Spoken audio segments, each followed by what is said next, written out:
اعوذ باللہ من الشیطان الرجیم بسم اللہ الرحمن الرحیم۔ برادران، آج ہم عقائد کا چوتھا درس پڑھ رہے ہیں۔ اس چوتھے درس میں مختصر چند ٹاپک، چند موضوع ہوں گے۔ کیونکہ یہ کتاب مختصر ہے عقائد کی، تو اس میں تفصیلی گفتگو نہیں ہوگی۔ آج جس پہلے موضوع پہ ہم بات کرنا چاہیں گے وہ ہے انبیاء اور ان کے پاس مقام شفاعت ہونا۔ یہ لفظ شفاعت جو ہے کبھی کبھی لوگ شفاعت کہتے ہیں۔ میری معلومات کے مطابق شین پر فتح ہے، شین پر کسرہ نہیں ہے۔ اچھا، شفاعت کا کیا مطلب ہے؟ ایک اس کی عربی زبان کے حساب سے معنی ہے سفارش کرنا، ٹھیک ہے؟ لیکن اسلامی اور علم عقائد کے حوالے سے شفاعت کا مطلب یہ ہے کہ انبیاء اور اللہ کے پیارے بندے دوسروں کے حق میں قیامت کے دن جو ہے کیا ہے، اللہ کو سفارش کریں گے کہ اے اللہ، یہ گنہگار بندہ تھا، اب ہماری وجہ سے اسے معاف کر دے اور اس کو جہنم سے بچا اور جنت کی طرف لے جا۔ بات واضح ہوگی؟ انبیاء کرام اور ائمہ معصومین جو شفاعت کریں گے وہ ان حقوق میں ہماری شفاعت کریں گے جو ہم نے اللہ کی نافرمانی کی ہے۔ البتہ اگر اللہ کے بندوں کے ساتھ ہم نے کوئی زیادتی کی ہے تو وہ زیادتی جو ہم نے دوسروں کے ساتھ کی ہے وہ تب تک معاف نہیں ہوگی جب تک وہ بندہ جس کے ساتھ زیادتی ہوئی ہے وہ خود معاف نہ کرے۔ دوسرے لفظ میں ہم یوں کہیں کہ ہم پر جو حقوق واجب الادا، لازم الادا ہیں، وہ حقوق دو قسم کے ہیں، حقوق اللہ اور حقوق العباد۔ تو حقوق اللہ اللہ معاف کرے گا، اس میں شفاعت بھی ہوگی۔ حقوق العباد میں زیادہ سے زیادہ اگر ہمارا نبی ہم پہ زیادہ جو ہے کیا ہے وہ ترس کھائے، ہمارا زیادہ خیال کرے، تو وہ بھی سفارش کرے گا اس بندے کو کہ رحمانی نے آپ کے ساتھ یہ زیادتی کی تھی، آپ اسے معاف کر دیں۔ اسے رسول بھی مجبور نہیں کرے گا، اسے ائمہ بھی مجبور نہیں کریں گے۔ تو اب قرآن مجید میں دونوں قسم کی آیتیں ہیں۔ کچھ ایسی آیات ہیں جن سے پتہ چلتا ہے کہ اللہ کے کچھ پیارے بندوں کو شفاعت کا حق حاصل ہے، اور کچھ ایسی آیات ہیں جو کہتے ہیں کسی کو کوئی شفاعت کا حق نہیں۔ اب وہ افراد جو شفاعت کے منکر ہیں وہ صرف دوسرے گروپ والی آیات پیش کرتے ہیں جو آیات کہتے ہیں کہ شفاعت کا کسی کو حق نہیں ہے، جبکہ قرآن مجید کے بارے میں ایک مشہور جملہ جو میں نے آپ کو عربی میں پہلے بھی شاید سنایا ہے، یفسر بعضہ بعضا۔ قرآن ایک ایسی کتاب ہے جس کا کچھ حصہ دوسرے حصے کی تفسیر کرتا ہے۔ یعنی اگر قرآن کی تمام بناوٹ کو آپ نہ دیکھیں، صرف ایک آیت کو دیکھیں گے تو آپ پریشان ہو جائیں گے، لیکن اس آیت کے ارد گرد دوسری آیت کو بھی جب دیکھیں گے تو پھر جو ہے اس کا مطلب کلیئر ہو جاتا ہے، ٹھیک؟ تو اب وہ آیت جو کہتی ہے کہ شفاعت کا حق اللہ کے بندوں کو حاصل ہے، سورہ یونس آیت نمبر 3۔ کون سی سورت بیٹا؟ یونس آیت نمبر 3۔ اس میں اللہ تعالیٰ فرماتے ہیں ما من شفیع، کوئی بھی شفاعت کرنے والا نہیں، الا من اذنہ، مگر یہ کہ پروردگار کی اجازت سے شفاعت کر سکتے ہیں۔ بس اس سے معلوم ہوا کہ اللہ کے اجازت کے بغیر شفاعت کا کسی کو بھی حق نہیں ہے، لیکن اگر وہ اجازت دے دے تو پھر شفاعت کا حق ہے۔ پھر سورہ بقرہ آیت نمبر 255 میں اللہ تعالیٰ فرماتا ہے من ذا الذی یشفع عندہ، کون ہے جو اللہ کے پاس شفاعت کرے گا؟ یعنی کوئی ایسا نہیں ہے جو شفاعت کرے گا الا باذنہ، مگر یہ کہ اللہ کے اذن کے ساتھ شفاعت کر سکتا ہے، ٹھیک ہے؟ تو یہ دو آیتیں ایسی تھیں جو ہمیں بتا رہی تھیں کہ اللہ تعالیٰ کی مرضی سے، اللہ تعالیٰ کی اجازت سے شفاعت کا حق ہے۔ اچھا، اور وہ آیات جو شفاعت کی نفی کرتی ہیں وہ پھر سورہ بقرہ آیت نمبر 254 میں فرماتے من قبل ان یاتی یوم، اس سے پہلے کہ وہ دن آئے، یہ قیامت کے حوالے سے ہے، یعنی اس آیت سے اگر پہلے والی آیت کی آپ تلاوت کریں تو ان سے پتہ چلے گا کہ بھائی آپ کچھ کر لیں، نیکیاں کر لیں، اچھائی کا کام کر لیں، اس سے پہلے کہ وہ دن آ جائے لا بیع فیہ، جس میں کوئی لین دین، کوئی تجارت نہیں ہوگی، اس میں کوئی دوست کسی کے کام نہیں آئے گا، اس میں کوئی شفاعت نہیں ہوگی۔ تو بہرحال وہ لوگ جو شفاعت کے مخالف ہیں وہ اس قسم کی آیا جو ہے کیا ہے وہ پیش کرتے ہیں۔ اچھا، توسل، دوسرا ٹاپک آج کا توسل ہے۔ توسل کا مطلب کیا ہے؟ وسیلہ بنانا۔ آپ مدرسے میں داخلہ لینا چاہتے ہیں، مدرسے والے فرض کریں زید نامی شخص کو پہچانتے ہیں تو آپ ان کے پاس جائیں گے، بھائی مجھے مدرسے میں داخلہ لینا ہے، مجھے نہیں پہچانتے ہیں، آپ میرے ساتھ چلیں۔ تو اس توسل کے ہم قائل ہیں کہ اللہ کے پاس بھی ہم اپنے مسائل حل کرانے کے لیے اللہ کے پیاروں کو جو ہے کیا وسیلہ بنا سکتے ہیں۔ اور جس طریقے سے شفاعت بھی گنہگار کو گناہ پر نہیں اکساتی، بلکہ گنہگار کو کہتی ہے اتنے بھی زیادہ گناہ نہیں کرو کہ تمہاری کوئی شفاعت نہیں کرے، تو توسل والی آیات بھی ہمیں سست نہیں بناتی۔ بھائی کم از کم وسیلے تک تو ہمیں پہنچنا چاہیے نا، اتنی تو اچھائی، اتنی تو نیکی ہمیں کرنی چاہیے۔ تو کچھ لوگ اعتراض کرتے ہیں کہ شیعہ لوگ توسل کے قائل ہیں، اس کا مطلب یہ کہ جو چاہے برائی کرو، یہ وسیلے بیٹھے ہیں۔ نہیں، یہ وسیلے بھی ہمیں کہیں گے کہ کچھ نہ کچھ آپ کام کریں، پھر آگے ہم آپ کے لیے وسیلہ بن سکتے ہیں۔ اچھا، وسیلے بننے پر کوئی آیت ہے؟ سورہ نساء آیت نمبر 64۔ کون سی سورت ہے بیٹا؟ نساء آیت نمبر 64۔ اس میں اللہ تعالیٰ فرماتے وَلَوْ أَنَّهُمْ إِذْ ظَلَمُوا، جب وہ لوگ ظلم کریں، اپنے نفس پہ ظلم کرتے ہیں، غلط کاریاں کرتے ہیں، جاؤک، اور وہ غلطی کرنے کے بعد تیرے پاس آتے ہیں، فَاسْتَغْفَرُ اللَّهَ وَاسْتَغْفَرَ لَهُمْ رَسُولُ، وہ خود بھی اللہ سے معافی مانگتے ہیں اور رسول بھی ان کے لیے اللہ سے معافی مانگتے ہیں، یا اللہ یہ میرے پاس آئے ہیں، انہیں معاف کر دے، لَوَجَدُ اللَّهَ تواب الرحیمہ، تو یہ لوگ جو توبہ کرتے ہیں اللہ کو توبہ قبول کرنے والا اور اللہ کو رحم کرنے والا پائیں گے۔ اب دیکھیں قرآن کیا کہتا ہے، خود بھی توبہ کرتے ہیں، خود بھی استغفار کرتے ہیں، رسول کے لیے پاس آتے ہیں کہ رسول بھی ان کے لیے استغفار کرتے، تو یہی تو وسیلہ ہوتا ہے۔ وسیلے کا یہ ہرگز مطلب نہیں ہے کہ خود رسول مجھے معاف کرے گا، نہیں، رسول بھی اللہ کے بارگاہ میں درخواست کرے گا۔ اگر مجھے اولاد نہیں ہو رہی ہے تو مجھے نبی یا امام اولاد نہیں دے گا، اگر یہ میرا عقیدہ ہے کہ مجھے وہ دے گا، یہ غلط ہے۔ ہمارے خاص طور پر پاکستان میں یا بر صغیر میں تو یہ کہا جاتا ہے کہ فلاں مرشد نے مجھے یہ بیٹا دیا ہے۔ بھائی مرشد کون ہوتا ہے جو دے؟ خدا دیتا ہے۔ آپ زیادہ سے زیادہ یہ لفظ کہہ سکتے یہ مرشد میری نظر میں میرے سے بہتر ہے، خدا کو پیارا ہے، خدا کے بارگاہ سے، خدا کے خزانے سے اس نے مجھے لے کے دیا ہے۔ یہ لفظ کہیں گے تو اس میں نہ کوئی شرک ہے، نہ کوئی کفر ہے، نہ کوئی اس قسم کی بات ہے۔ اسی طریقے سے ہم دیکھتے ہیں سورہ یوسف میں بھی حضرت یعقوب کے بیٹے جب غلطی کر کے آئے، اپنے بھائی کو کنویں میں پھینکا، ٹھیک ہے، ان کے خیال کے مطابق تو یوسف ختم ہو گئے، ٹھیک ہے، بہرحال یوسف کو تو اللہ کو بچانا تھا، وہ بچ گئے، تو وہ حضرت یعقوب کے بیٹے بھی کیا کہنے لگے، یا ابانا، اے ہمارے بابا، استغفر لنا، ہمارے لیے اللہ سے گناہوں کی معافی مانگ، انا کننا خاطئین، بے تحقیق ہم خطا کار تھے۔ تو حضرت یعقوب نبی تھے، اب یہ لوگ ان کے بیٹے حضرت یعقوب علیہ السلام کو وسیلہ بنا رہے تھے۔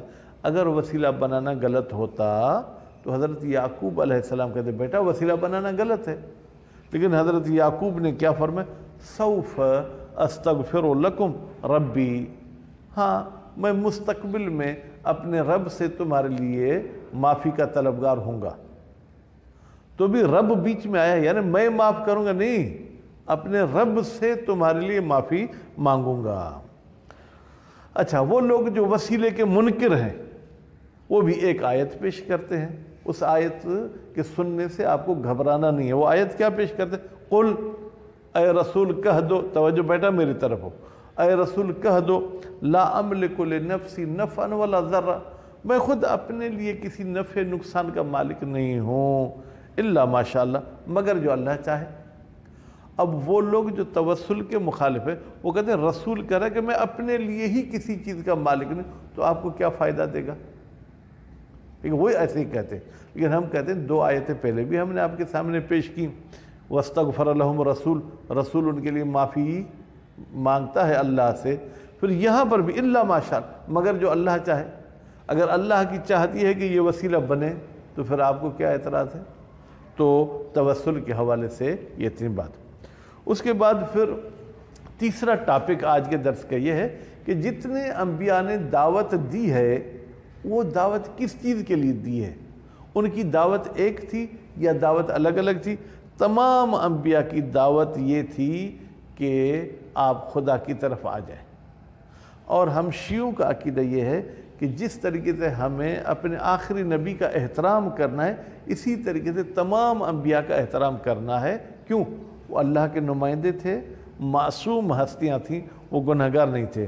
سورہ بقرہ آیت نمبر 285 میں اللہ فرماتا ہے لا نفرق بین احد من رسلہ۔ بیٹا کتاب میں میرے خیال میں اشتباہ نفرق لکھا ہے، ٹھیک ہے، نفرق اس کو پہلے معلوم کر کے پڑھنا ہے، یعنی ہم اللہ کے رسولوں میں کسی میں بھی کوئی فرق کے قائل نہیں۔ فرق احترام کے حوالے سے فرق کے قائل نہیں، مرتبے کے حوالے سے فرق ہے۔ ہمارا نبی جو ہے وہ سید الانبیاء، تمام انبیاء کے سردار ہیں۔ ہمارا نبی خاتم الانبیاء ہیں، دوسرے خاتم الانبیاء نہیں ہیں۔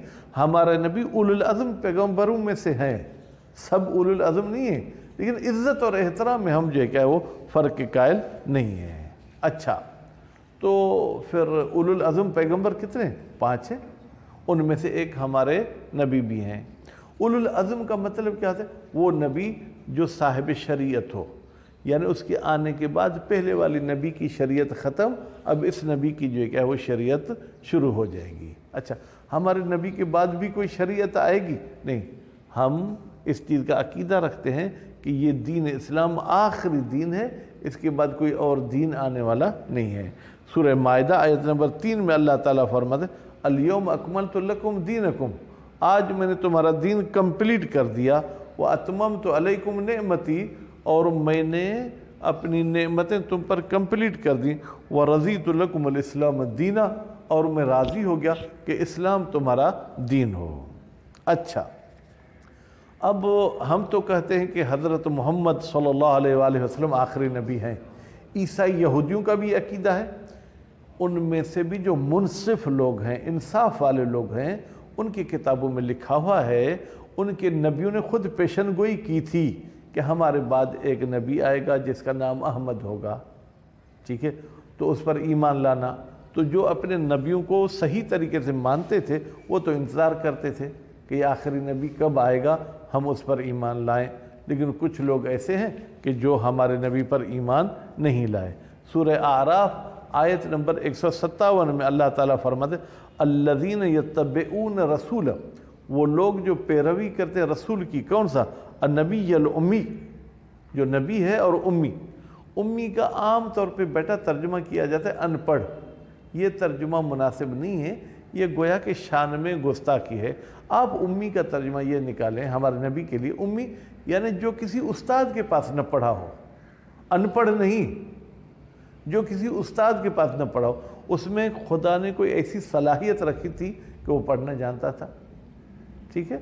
تو الذی، وہ نبی امی، یجدونہ مکتوبا عندہم، جس کو وہ لوگ پاتے ہیں کہ لکھا ہوا ہے ان کے پاس تورات میں اور انجیل میں، اولئک هم المفلحون، جو نبی کی پیروی کرتے ہیں یہی لوگ فلاح پانے والے ہیں، اور یہی لوگ یہ کیا ہے کامیاب ہیں۔